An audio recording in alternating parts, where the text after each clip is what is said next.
Ancha munasqa wayqipanaykuna, ima sumaq kunan punchay uyarinakuyniychis. Noticia alarmante. De 72 hospitales de salud en el Perú, en 13 hospitales hay 10.000 pacientes que están esperando una operación. O sea, meses esperan una operación. 10.000 pacientes. Esta es una injusticia estructural que clama al cielo. Pincelada política. López Aliaga, que es un político privilegiado de ultraderecha y perteneciente al Opus Dei, secta de la Iglesia Católica, en realidad hace lo que le da la gana, pues el jurado nacional, el jurado de elecciones, está bajo su mando. Contra la Constitución, este jurado le ha permitido que renuncie a ser senador. Luego, el mismo jurado ha aceptado la maña de López Aliaga de presentarse para teniente alcalde de Lima, o sea, como primer regidor de un candidato ya mayor. ¿Y qué ha pasado? Lo que sabíamos que iba a suceder. Ese candidato mayor, antes de las elecciones, ya renunció a ser candidato. Ergo, el candidato a la alcaldía es López Aliaga. Contra la Constitución. Ha usado a un anciano títere para acceder a la alcaldía nuevamente. La vez pasada constatábamos que profetizar o decir la verdad de parte de Dios no gusta a los poderosos de este mundo, infiltrados en la sociedad y también en la iglesia o en las iglesias. Y contábamos cómo el teólogo Leonardo Boff era como un ejemplo de lo que estaba diciendo. Por criticar el poder mal ejercido por muchos jerarcas de la iglesia y explicarlo de una manera teológicamente científica, él fue castigado por esa jerarquía y fue arrinconado en su labor sacerdotal hasta el punto de que se vio obligado a renunciar al servicio sacerdotal porque ya no le dejaban hacer nada. No bastó el año de silencio al que fue condenado. Él vio que, de hecho, los laicos tenían mayor libertad en la iglesia y se hizo declarar laico oficialmente. Hoy quiero presentar la vida y la muerte de otro profeta. Me refiero al obispo Enrique Angelelli, que nació en Argentina, en un lugar u hogar humilde, el año 23, y que fue nombrado obispo de La Rioja en 1961, poco antes del Concilio Vaticano. Entonces él tuvo la alegría de participar en este acontecimiento primaveral del Concilio Vaticano II en Roma. Él, desde el inicio, optó por los pobres, por los obreros explotados.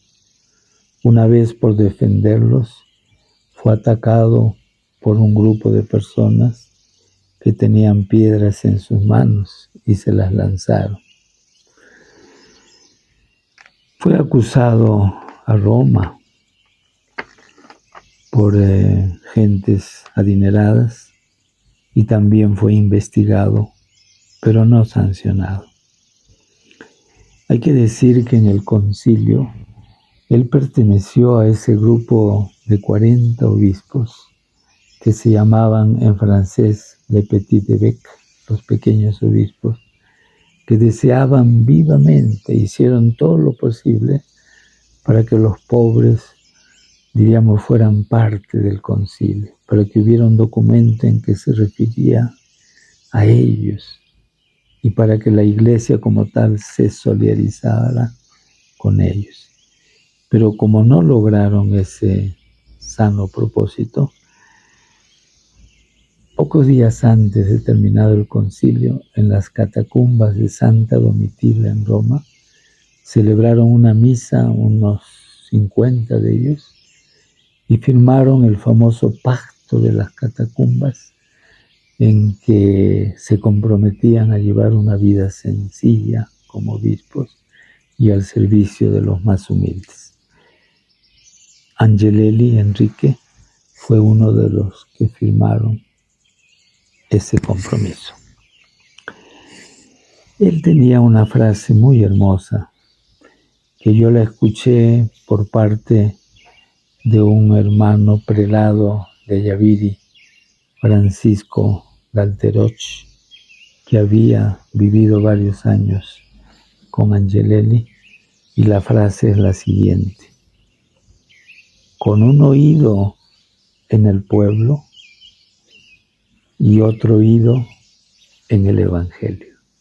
Miren esa hermosa combinación, pueblo y Evangelio. Es que el Evangelio es pueblo también.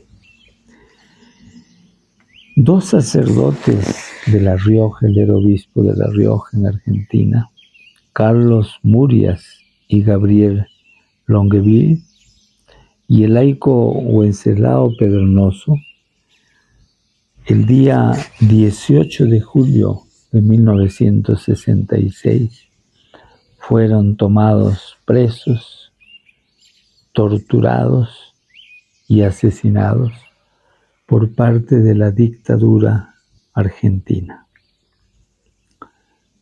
Carlos Murias, muy jovencito, de 30 años, había dicho poco antes: podrán callar la voz de este sacerdote, podrán callar la voz del obispo, pero nunca podrán callar la voz del Evangelio.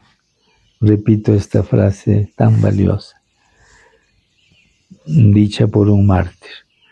Podrán callar la voz de este sacerdote, podrán callar la voz del obispo, pero nunca podrán callar la voz del Evangelio.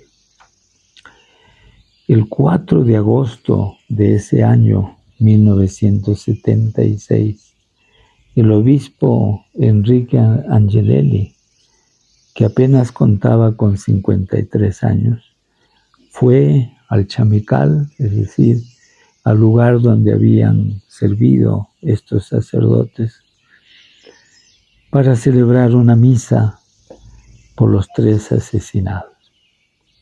Al regreso hacia La Rioja, sufrió el obispo un atentado con simulación de accidente por parte de militares en plena carretera. Fue asesinado por ellos. Así lo dijo un testigo. Después de décadas, fueron condenados esos militares asesinos.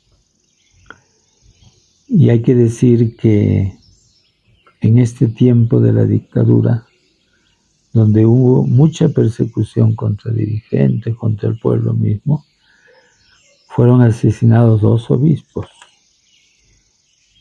además de Enrique Angelelli, Carlos Ponce de León, de la diócesis de San Nicolás. Fueron asesinados 24 sacerdotes, 12 seminaristas y religiosos, 12 monjas y cientos de laicos.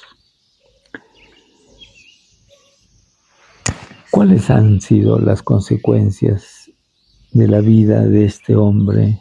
Estamos hablando ahorita del obispo Enrique Angelelli. Bueno, en el pueblo fue un gran dolor, como se supone, porque él estaba identificado con la gente más humilde. Él se ganó el título del obispo de los pobres, así lo llamaba la gente cuando estaba en vida. Pero otra consecuencia fue que el Papa Francisco, que en ese tiempo también era sacerdote y después obispo, aprendió mucho de Angelelli.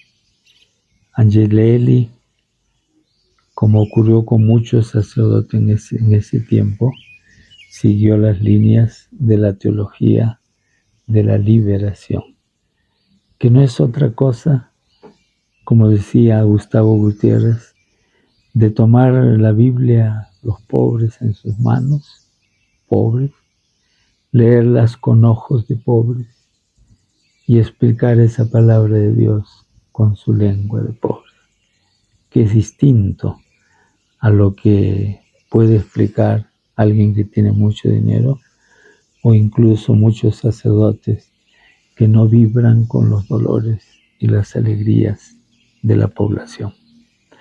El Papa Francisco sí se dejó tocar por este santo sacerdote.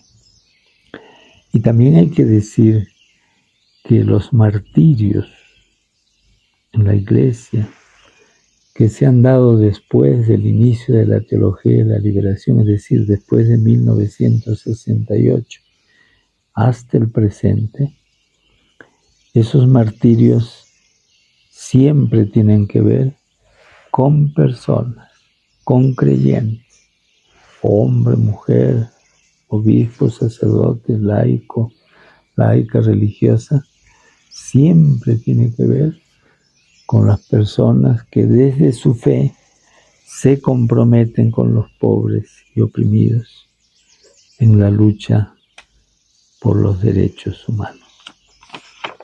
No se ha cerrado todavía esa racha porque hay gente que no soporta que se luche por los derechos humanos y menos que alguien desde su fe en nombre de Dios continúe esa lucha. Quería contarles para terminar que en nuestra parroquia Pueblo de Dios, el sábado 22, vamos a tener nuestra fiesta. La parroquia cumple 37 años de vida, es jovencita todavía. La fundó una pareja suiza en 1989, Jorge y Claudia Vogel, y el obispo Jesús Mateo Calderón, obispo de Puno en ese tiempo de feliz memoria, fue el que expidió el decreto. Vamos a tener una serenata en el parque de la parroquia y el viernes en la noche y el día siguiente la misa de fiesta con participación de todos los que quieran, ¿no? De la población creyente. Y al final vamos a hacer un ejercicio ecológico, ya lo hemos hecho algunos años. ¿En qué consiste? En que todos los asistentes al salir de la misa hacia el patio de la parroquia donde están las ovejitas que cría la parroquia, van a recibir un plátano y un pan. Todos nos vamos a poner a comer ahí, a dialogar y nos vamos a acercar, todo el que quiera, a las ovejitas y vamos a tener la alegría de darle en su hocico la cáscara de plata, dando a entender al mundo que la cáscara es alimento, no es basura. Y si decimos respetar y amar a la Pachamama, tenemos que demostrarlo de esa manera también. Y con esto, amigas y amigos, con el cariño de siempre y ya con la alegría de nuestra fiesta parroquial, les digo, Hamu Semana Kama, Kiki Sin Kama.